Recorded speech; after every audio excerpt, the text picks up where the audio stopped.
If there is one word that accurately describes our postmodern world, it is the word motion.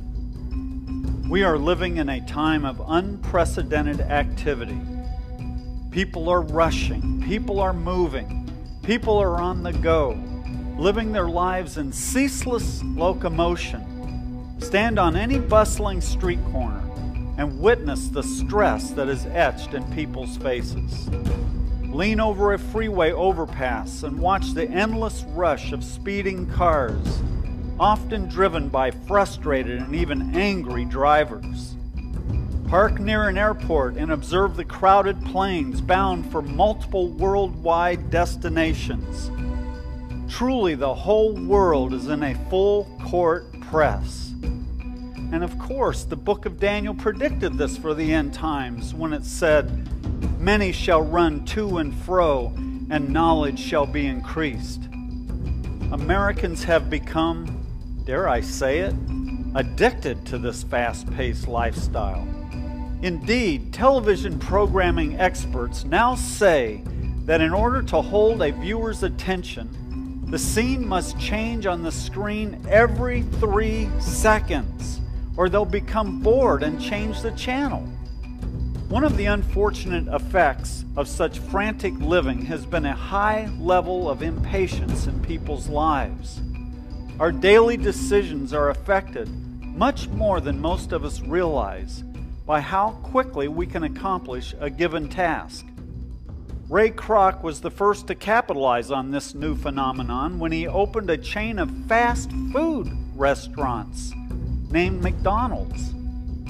The enormous success he enjoyed certainly did not come from the quality of food he provided, but from the fact that he could provide it instantly, without waiting.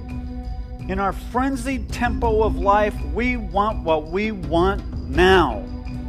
It should go without saying that the flesh thrives in such an environment.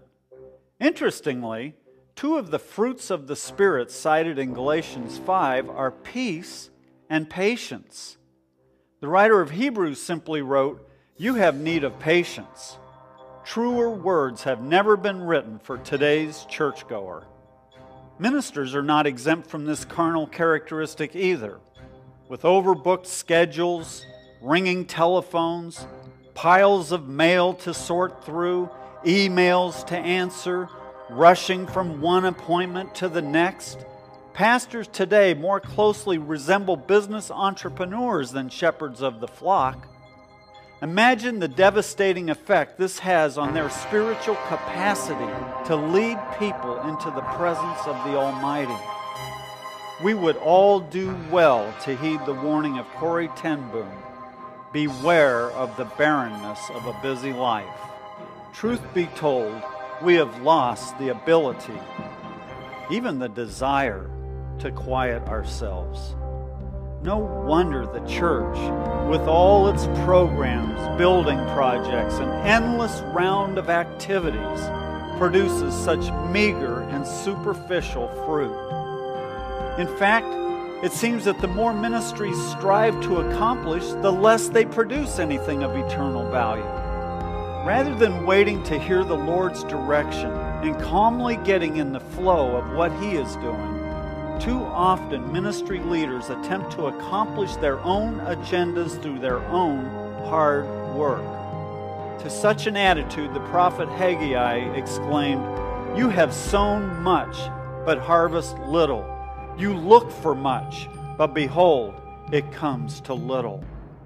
Jesus said, "He who abides in me, and I in him, he bears much fruit. For apart from me, you can do nothing." How different all of this hustle and bustle is to the way the Lord has moved on men's souls in past centuries. It was the solitude found in the vast wastelands of the wilderness that produced God-filled men like Moses, David, and Paul. Even as recent as 100 years ago, pastors understood what it meant to sit still and wait upon God. They learned how to receive divine inspiration for their people through the discipline of tarrying before the Lord. What would happen if Christians simply began spending less time in front of the television and the internet and more time in the presence of God? What would happen if Christians consecrated the first hour of their day to be in the Word and prayer?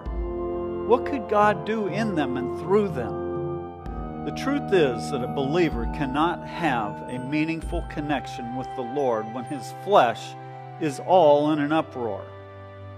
We can't change the fact that we live in a fast-paced world, but we can take steps to change the atmosphere within our homes. We can do more to separate ourselves from the frantic noise of this world. We can learn to quiet ourselves in the Lord's presence. If motion and noise characterize the spirit of this world, perhaps we should allow silence and stillness to play a more important role in our lives.